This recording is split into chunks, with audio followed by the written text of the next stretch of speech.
Naz etmeyi yar bilsə əgər, nazı gözəldir.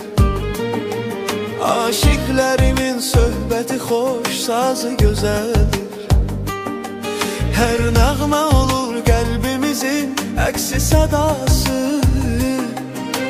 Canan oxusa nəğməni avazı gözəldir. Dilləndirə zövq əhli əgər tar kamanı. Çahargahı gözəlsə gahı şahnazı gözəldir. Var başqa məlahət bu gecə məclisimizdə. Saqilik edən dilbəri pərinazı gözəldir.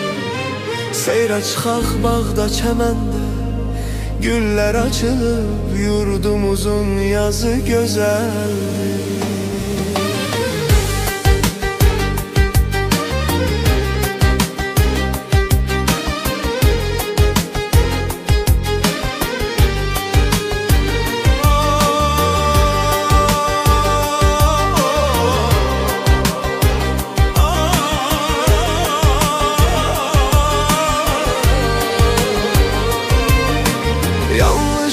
Səni bənzədim ulduzlara gözlər.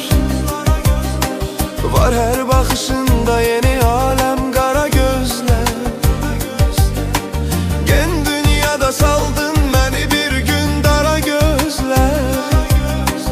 Yetməzdi mi bu sonra da çəkdin dara gözlər. Bir qəmzə ilə baxmağı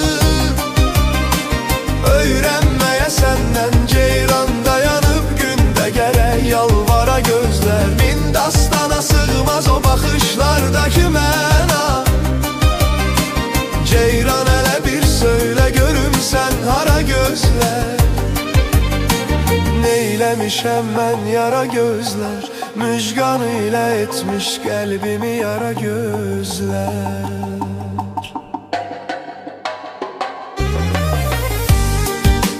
Min dastana sığmaz o baxışlardakı mənə.